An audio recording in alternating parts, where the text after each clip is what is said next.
Exercício número 1 da aula 122 do nono ano do ensino fundamental. João quer calcular a altura de uma caixa d'água.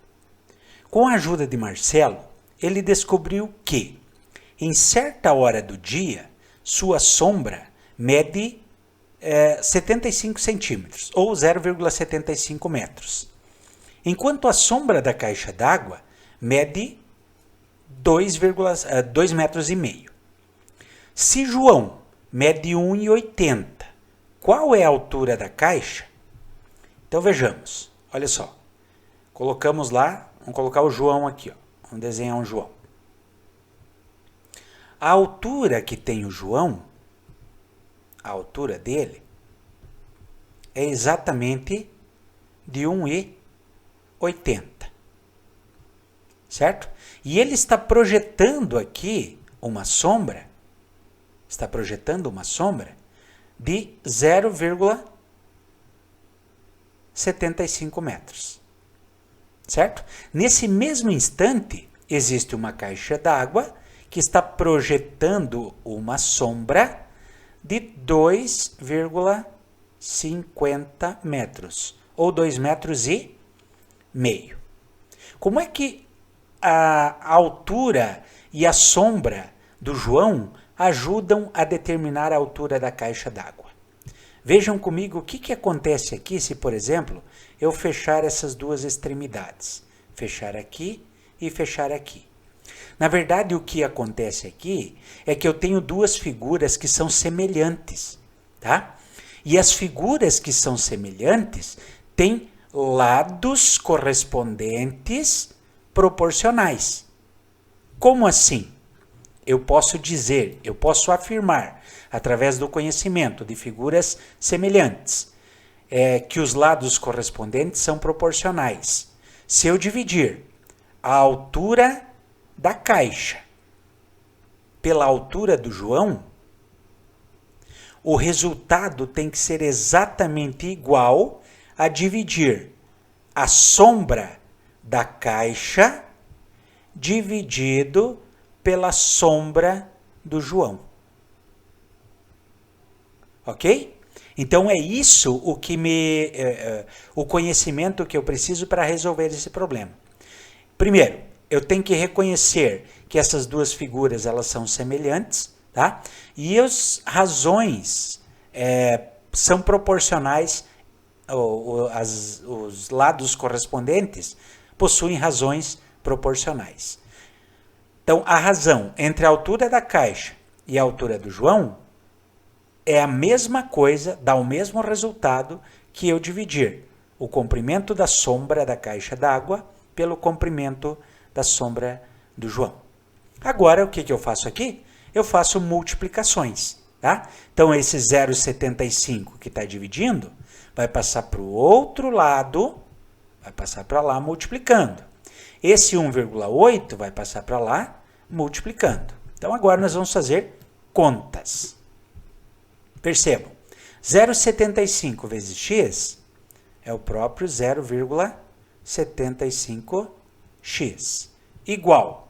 Agora eu vou fazer aqui, ó, 2,5 que vai multiplicar 1,8. 5 vezes 8 é 40. 2 vezes 8 é 16. 16 mais 4 é 20. 1 vezes 5 é 5. 1 vezes 2 é 2. Então, eu vou baixar aqui 0, 5 e 4. Estou somando os valores. Certo? Agora, perceba comigo. Eu vou contar quantas casas decimais tinha depois da vírgula. 1, 2 casas. Então, da direita para a esquerda, eu vou puxar 1, 2 casas. Certo? Então, ao multiplicar 1,8 por 2,5, o resultado é 4,50. Então, vamos lá. Agora, esse 0,75 que está multiplicando, ele vai passar para o outro lado.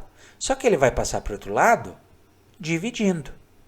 Então, vou ter 4,5 divididos por 0,75. Certo? Agora tem outra divisão. Vou pegar e fazer aqui do ladinho. Ó. 4,50 dividido por 0,75. Quero que vocês percebam que quando eu estou dividindo números com vírgula, a primeira coisa que eu tenho que observar é se a quantidade de casas decimais de um número, depois da vírgula, é igual ao do outro. Notem comigo que são iguais, ó. Tem duas casas decimais e duas casas decimais. Quando tem a mesma quantidade de casas decimais, eu simplesmente elimino a vírgula. Então, eu vou ficar com 450 dividido por 75. Por que eu não coloco zero aqui à esquerda? Porque o zero não assume valor nenhum. Tá? Então, por isso que eu deixo só o 75. Agora, o que eu vou fazer aqui? Eu vou pegar o 450 e vou dividir por 75. Tá? Quanto vai dar esse valor aqui? Vamos tentar por 6. 6 vezes 5 é 30. 6 vezes 7 é 42. 42 mais 3, 45. Ao subtrair os dois valores, 0. Então, na minha divisão de 4,5 por 0,75, o x deu quanto? Deu 6. O que significa esse 6? Significa 6 metros. O que significam os 6 metros? Significam a altura que tem essa caixa d'água. Tá? Então, olhando as alternativas, eu vou verificar que a letra A responde à nossa questão. Exercício número 2. Calcule o valor de x. Então, veja bem, nós temos uma figura aqui que nós podemos dividir em dois triângulos, não é verdade? Uma coisa muito importante para a gente compreender é que esses dois ângulos aqui, ó, eles têm exatamente a mesma medida. Nós dizemos que eles são opostos pelo vértice. E se eles são opostos pelo vértice, ele tem exatamente a mesma medida. Tá? Agora, outras coisas. Ó. Esse ângulo E é igual a esse ângulo I. Percebeu? O risquinho está indicando que eles são iguais. Outro. O ângulo H é igual ao ângulo F. Eles têm a mesma medida. Por isso, os dois tracinhos aqui. Tá? Então, o ângulo E tem o mesmo valor do ângulo I. O ângulo F tem o mesmo valor que o ângulo H. E o G vale para os dois. Por que isso é importante? Por que eu tive que explicar isso e abordar esse assunto? Porque eu vou tirar daqui duas figuras que são duas figuras semelhantes. Tá? E eu vou utilizar o conceito de polígonos semelhantes para descobrir esse valor de x. Fazendo o quê? Estabelecendo razão entre os lados que são correspondentes. Veja bem quais são os lados correspondentes. Esse lado EG, ó, perceba, o ângulo E, o ângulo G. O ângulo E é igual ao ângulo I. Isso significa que esses dois lados aqui, eles são correspondentes. Tá?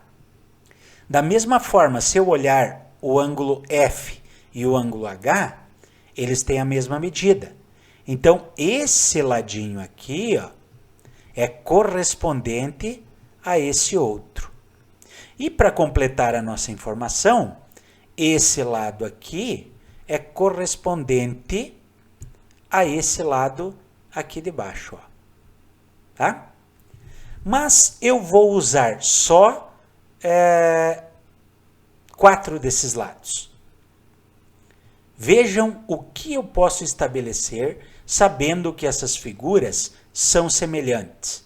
Esses polígonos são semelhantes e eles têm lados correspondentes aí, proporcionais. Eu posso pegar e dividir o lado EG pelo lado IG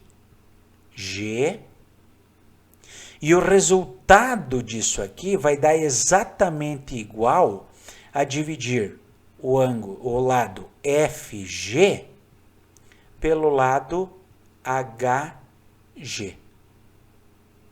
Por isso que eu tive que analisar os ângulos e verificar que eles são semelhantes. Tá? Então vejamos. Vamos substituir os valores. EG é 21 sobre IG é X igual FG é 15. HG é 5. Pois bem, agora quando eu olho 15 dividido por 5, dá uma divisão exata, dá um número inteiro ali, ó. Então eu já posso fazer 21 sobre x, que é igual a 15 dividido por 5, é 3. Olha como ficou bem mais fácil a minha conta. Esse x que está dividindo vai passar para o outro lado multiplicando. Então eu vou ficar com 21 igual a 3x. Agora, como o 3 ele está multiplicando x, e eu preciso descobrir o valor de x, eu vou passar esse 3 na operação inversa. Está multiplicando, ele vai passar dividindo. Quanto é 21 dividido por 3? X igual a 7. Então, aquele segmento GI mede 7. Nas alternativas, a letra B.